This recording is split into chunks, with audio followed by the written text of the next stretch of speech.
Okay, let's proceed to question number 2. So sabi dito, the term opportunity cost in economics refers to letter A, the total cost of a product including labor and materials. Letter B, the price of a good after a discount. Letter C, the value of the next best alternative that must be foregone as a result of a particular action. Or letter D, the cost incurred when an opportunity is missed. So, the answer here, so bibigay ko muna yung answer before I give the explanation. The answer here is letter C. It's the value of the next best alternative that must be foregone as a result of a particular action. Okay. So, yung opportunity cost, it is one of the most, fundamental principles in all of economics. So, ito yung cost ng choice, not in terms of the money, but in terms of what you have to give up to get it.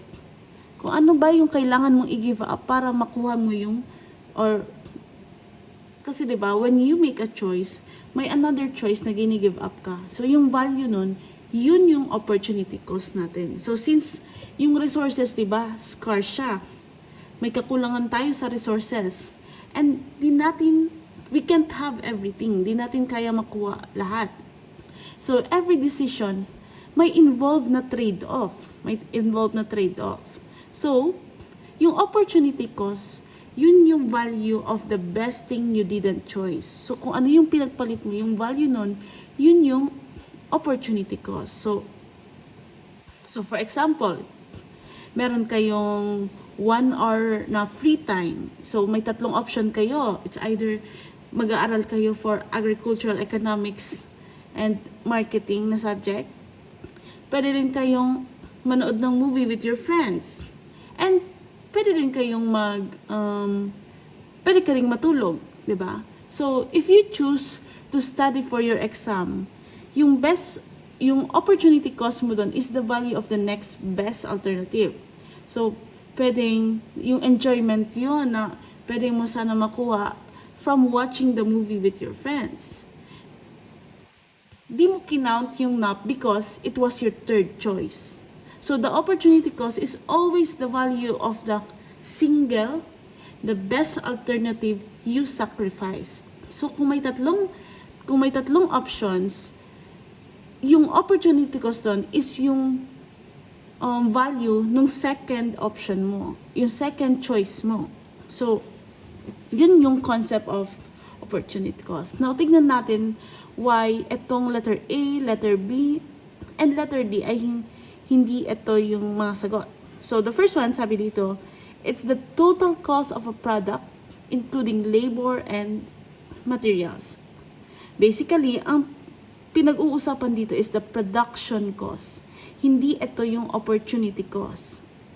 So, calculation lang to ng money na ginastos sa labor and materials or mga ginastos sa product.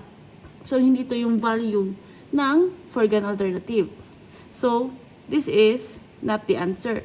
Letter B naman, the price of a good after a discount.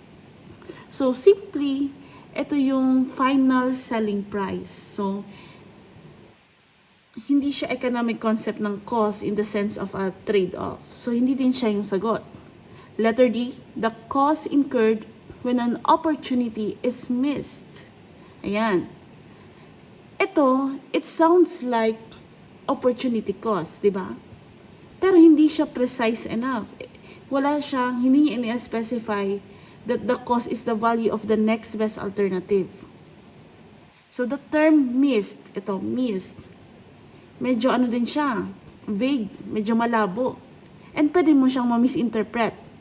Therefore, ang pinaka-accurate and complete definition is ito, sa letter C. So, the value of the best alternative you gave up when you made a choice. So, parang pinapaalala lang nito ng opportunity cost na every decision natin, meron siyang hidden cost.